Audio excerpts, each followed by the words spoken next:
Les scientifiques, à commencer par ceux du GIEC, nous ont appris qu'en l'état actuel des émissions de gaz à effet de serre et en l'état actuel de l'action diplomatique de la communauté internationale, une élévation de 1,5 degré des températures serait atteinte entre 2030 et 2050.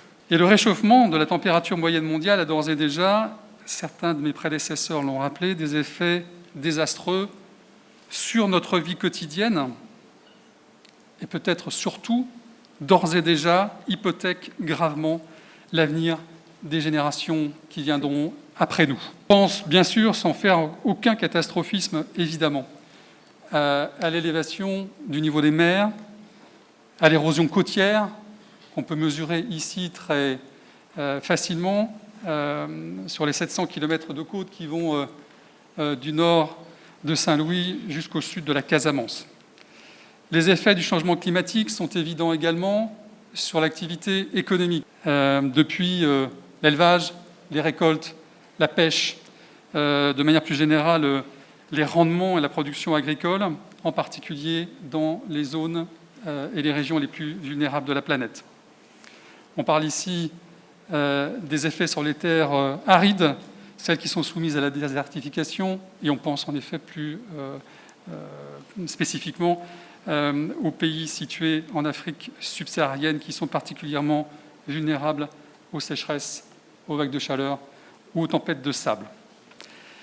Les effets du changement climatique, et pour en finir par là, sont également sensibles sur la sécurité et l'immigration. C'est un sujet qui a aussi été, et à juste titre, mentionné.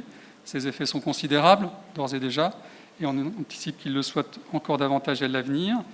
S'ils ne sont pas directement responsables du déclenchement des conflits, en revanche, les impacts des catastrophes climatiques, des stress climatiques sur les équilibres économiques et sociaux peuvent être tels qu'ils attisent les tensions, elles-mêmes susceptibles de dégénérer en crise régionale et internationale. Certains anticipent déjà ce qu'on appelle des guerres de l'eau, notamment.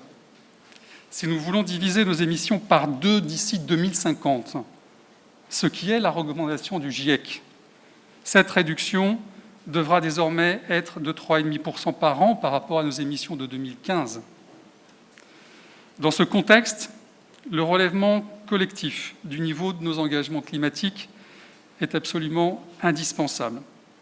Au vu de l'accélération du réchauffement climatique, il est de notre responsabilité à tous de renforcer, ainsi que vous l'avez dit, Monsieur le Ministre, nos contributions nationales dès cette année ou au plus tard, d'ici la COP20.